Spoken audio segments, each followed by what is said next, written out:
Hello friends, ఈరోజు schedules గురించి తెలుసుకుందాం.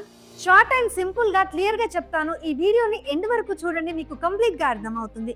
అయితే మన రాజ్యాంగం అనేది ఒక్క రోజులో కంప్లీట్ కాలేదండి. దీన్ని ఏర్పాటు చేయడానికి ఒక రాజ్యాంగ పరిషత్తు కావాలని చెప్పి బ్రిటిష్ వాళ్ళు మన వాళ్ళకి సూచించారన్నమాట. అయితే మన వాళ్ళు 1946లో ఒక రాజ్యాంగ పరిషత్తుని ఏర్పాటు చేసుకున్నారు. అయితే 1946 డిసెంబర్ 9న మొదటి సమావేశం జరుగుతుంది. దీనికి సచ్చిదానంద సిన్హా అధ్యక్షత వహిస్తాడన్నమాట. అయితే భారత రాజ్యాంగ రచనా కమిటీ అధ్యక్షుడు డాక్టర్ బిఆర్ అంబేద్కర్ గారు. అంబేద్కర్ గారు ప్రపంచ దేశాల రాజ్యాంగాలను పరిశీలించి మన రాజ్యాంగాన్ని రాయడం జరిగింది. అయితే మన రాజ్యాంగాన్ని రాయడానికి 2 సంవత్సరాల 11 నెలల 18 రోజులు పట్టిందన్నమాట. అయితే 1949 నవంబర్ 26న మన భారత రాజ్యాంగాన్ని ఆమోదించారు. దీని తరువాత 1950 జనవరి 26న మన భారత రాజ్యాంగం అమలులోకి వచ్చింది. ఫ్రెండ్స్, మీకు ఒక క్వశ్చన్. అయితే భారత రాజ్యాంగంలో సభ్యత్వం లేని మన ప్రముఖ ఫ్రీడమ్ ఫైటర్స్ ఎవరో తెలిస్తే కామెంట్ చేయండి. ఇక టాపిక్ లోకి వెళ్తే షెడ్యూల్స్ అనేవి మొదట్లో 8 మాత్రమే ఉండేవండి. ప్రెసెంట్ 12 షెడ్యూల్స్ ఉన్నాయి. ఫ్రెండ్స్, ఈ వీడియో మీరు చూస్తున్నట్లయితే కంప్లీట్ గా షెడ్యూల్స్ గురించి నేర్చుకునే పోతారు. ఈ వీడియో ఎండ్ వరకు చూడండి, మీకు కంప్లీట్ గా ఎలా గుర్తు పెట్టుకోవాలో కూడా చెప్తాను నేను. మొదటి షెడ్యూల్. అయితే ఈ మొదటి షెడ్యూల్ రాష్ట్రాల గురించి, కేంద్రపాలిత ప్రాంతాల గురించి, వాటి యొక్క పేర్ల గురించి, వాటి యొక్క సరిహద్దుల గురించి తెలుపుతుందన్నమాట. సో ఫ్రెండ్స్, ఇక్కడ మొదటి షెడ్యూల్ దేని గురించి తెలుపుతుంది? రాష్ట్రాల గురించి. నెక్స్ట్ సెకండ్ షెడ్యూల్ దేని గురించి తెలుపుతుందంటే జీతభత్యాలు. అంటే జీతం అనేది 2 వర్డ్స్. జీతం అనేవి 2 పదాలన్నమాట. మనకు రెండో షెడ్యూల్ దేని గురించి తెలుపుతుంది? జీతాల గురించి. అంటే రాష్ట్రపతులు, ప్రధానమంత్రులు, Lok Sabha speaker, Rajya Sabha speaker, high court, supreme court ప్రధాన న్యాయమూర్తులకు వచ్చే జీతభత్యాల గురించి ఈ షెడ్యూల్ తెలియజేస్తుంది. నెక్స్ట్ షెడ్యూల్ వచ్చేసి థర్డ్ షెడ్యూల్ ప్రమాణ స్వీకారాల గురించి తెలియజేస్తుంది. ఇక్కడ ప్రమాణ అనేది 3 అక్షరాలన్నమాట. అందుకే 3వ షెడ్యూల్ ప్రమాణ స్వీకారాల గురించి తెలియజేస్తుంది. మనకు రాష్ట్రపతి, ప్రధానమంత్రి, ఉపరాష్ట్రపతి అండ్ హైకోర్టు, సుప్రీంకోర్టు ప్రధాన న్యాయమూర్తులు వీరి యొక్క ప్రమాణ స్వీకారాల గురించి తెలియజేస్తుంది. అంటే ఎవరి సమక్షంలో వీరు ప్రమాణ స్వీకారం చేస్తారు ఏంటి అనే ఇన్ఫర్మేషన్ దీంట్లో ఉంటుందన్నమాట. థర్డ్ షెడ్యూల్ ఏంటి ఫ్రెండ్స్? థర్డ్ షెడ్యూల్ అనేది ప్రమాణ స్వీకారం గురించి తెలియజేస్తుంది. ఇక్కడ 3 అక్షరాలు ఉంటాయి. ప్రమాణ అనేవి 3 అక్షరాలు ఉంటాయి అన్నమాట. సో థర్డ్ షెడ్యూల్ ప్రమాణ స్వీకారాల గురించి తెలియజేస్తుంది. నెక్స్ట్ షెడ్యూల్ వచ్చేసి ఫోర్త్ షెడ్యూల్ అనేది వివిధ రాష్ట్రాల, కేంద్రపాలిత ప్రాంతాల యొక్క రాజ్యసభ సీట్ల గురించి తెలియజేస్తుంది. అయితే ఇక్కడ రాజ్యసభ అనేది 4 వర్డ్స్ అన్నమాట. ఫోర్త్ షెడ్యూల్ రాజ్యసభ సీట్ల గురించి తెలియజేస్తుంది. ఈజీగా గుర్తుపెట్టుకోండి ఫ్రెండ్స్, రాజ్యసభ అనేవి 4 పదాలు. సో 4వ షెడ్యూల్ రాజ్యసభ సీట్ల గురించి తెలియజేస్తుంది. ఫ్రెండ్స్, నెక్స్ట్ షెడ్యూల్ వచ్చేసి ఫిఫ్త్ షెడ్యూల్ వచ్చేసి షెడ్యూల్ ప్రాంతాల గురించి, షెడ్యూల్ తెగల గురించి తెలియజేస్తుంది అన్నమాట.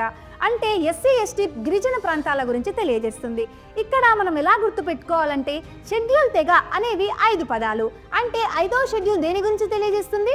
షెడ్యూల్ తెగల గురించి. ఇలా గుర్తుపెట్టుకోండి ఫ్రెండ్స్, 5 పదాలు, షెడ్యూల్ తెగలు 5 పదాలు. సో 5వ షెడ్యూల్ తెగల గురించి తెలియజేస్తుంది. సో ఫ్రెండ్స్, సిక్స్త్ షెడ్యూల్ వచ్చేసి అస్సాం, మేఘాలయ, త్రిపుర, మిజోరాం రాష్ట్రాలలో ఆదివాసీ ప్రాంతాల గురించి తెలియజేస్తుంది అన్నమాట. అయితే మీరు ఎలా గుర్తు పెట్టుకోవాలంటే 6వ షెడ్యూల్ అనేది అమేతిమి రాష్ట్రాల గురించి తెలియజేస్తుంది. 6వ షెడ్యూల్ అమేతిమి ఇలా గుర్తు పెట్టుకోవాలి. ఫ్రెండ్స్, ఇప్పుడు 7వ షెడ్యూల్ అన్నమాట. 7వ షెడ్యూల్ వచ్చేసి కేంద్ర, రాష్ట్ర ఉమ్మడి జాబితాల గురించి తెలియజేస్తుంది. ఇక్కడ కేంద్ర అంటే 2 పదాలు, రాష్ట్ర అంటే 2 పదాలు, ఉమ్మడి అంటే 3 పదాలు, మొత్తం కలిస్తే 7 పదాలు. ఇలా 7వ షెడ్యూల్ని మనం ఎలా గుర్తుపెట్టుకోవాలంటే కేంద్ర, రాష్ట్ర ఉమ్మడి జాబితాలు అనేవి 7 పదాలు కాబట్టి 7వ షెడ్యూల్ కేంద్ర, రాష్ట్ర ఉమ్మడి జాబితాల గురించి తెలియజేస్తుంది అని గుర్తుపెట్టుకోవాలి. నెక్స్ట్ వచ్చేసి ఎయిత్ షెడ్యూల్ భాషల గురించి తెలియజేస్తుంది. అయితే రాజ్యాంగం ద్వారా గుర్తింపు పొందిన భాషలు ఎన్ని, ఏ రాష్ట్రాల్లో ఏ భాషలు ఉన్నాయి, వాటికి గుర్తింపు వచ్చిన సంవత్సరాల గురించి ఈ షెడ్యూల్ తెలియజేస్తుంది అన్నమాట. సో ఫ్రెండ్స్, మీరు ఇక్కడ ఎలా గుర్తుపెట్టుకోవాలి అంటే భాష అనేవి 2 పదాలు కదా, భాషల గురించి తెలియజేసే షెడ్యూల్ వచ్చేసి 8th కదా. అయితే 2 వచ్చేసి 8 అన్నమాట. సో 8th షెడ్యూల్ భాషల గురించి తెలియజేస్తుంది. ఇలా గుర్తుపెట్టుకోండి. సో ఫ్రెండ్స్, ఇప్పుడు 9th షెడ్యూల్ అన్నమాట.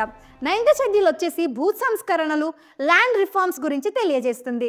దీన్ని అయితే మీరు ఖచ్చితంగా గుర్తుపెట్టుకోవాలి ఫ్రెండ్స్. నెక్స్ట్ వచ్చేసి 10వ షెడ్యూల్. 10వ షెడ్యూల్ దేని గురించి తెలియజేస్తుందంటే పార్టీ ఫిరాయింపుల చట్టం గురించి తెలియజేస్తుంది అన్నమాట. ఇక్కడ 10 అనేది పా వస్తుంది, పార్టీ ఫిరాయింపుల చట్టం అనేది మొదట్లో పా వస్తుంది. 10వ షెడ్యూల్ పార్టీ ఫిరాయింపుల చట్టం గురించి తెలియజేస్తుంది అన్నమాట. ఇలా గుర్తుపెట్టుకోండి. సో ఫ్రెండ్స్, ఇప్పుడు లాస్ట్ 2 షెడ్యూల్స్ గురించి తెలుసుకుందాం. 11వ షెడ్యూల్ వచ్చేసి గ్రామ పంచాయతీల గురించి, 12వ షెడ్యూల్ వచ్చేసి మున్సిపాలిటీల గురించి తెలియజేస్తుంది. అర్థమైంది కదా ఫ్రెండ్స్? 11వ షెడ్యూల్ వచ్చేసి పంచాయతీ రాజ్ల గురించి తెలియజేస్తుంది, 12వ షెడ్యూల్ వచ్చేసి మున్సిపాలిటీల గురించి తెలియజేస్తుంది. ఇవి పివి నరసింహారావు కాలంలో అమలులోకి వచ్చాయన్నమాట. మీరు ఇక్కడ మెయిన్గా గుర్తుపెట్టుకోవాల్సింది ఏంటంటే 9వ షెడ్యూల్ వచ్చేసి భూ సంస్కరణల గురించి, 11వ షెడ్యూల్ వచ్చేసి పంచాయతీ రాజ్ గురించి, 12వ షెడ్యూల్ వచ్చేసి మున్సిపాలిటీల గురించి. ఈ మీరు గుర్తుపెట్టుకుంటే మీకు ఆల్మోస్ట్ 12 షెడ్యూల్స్ వచ్చేసినట్టే. సో ఫ్రెండ్స్, ఒక ఆర్డర్లో అన్ని షెడ్యూల్స్ ఒకసారి చెప్పుకుందామా.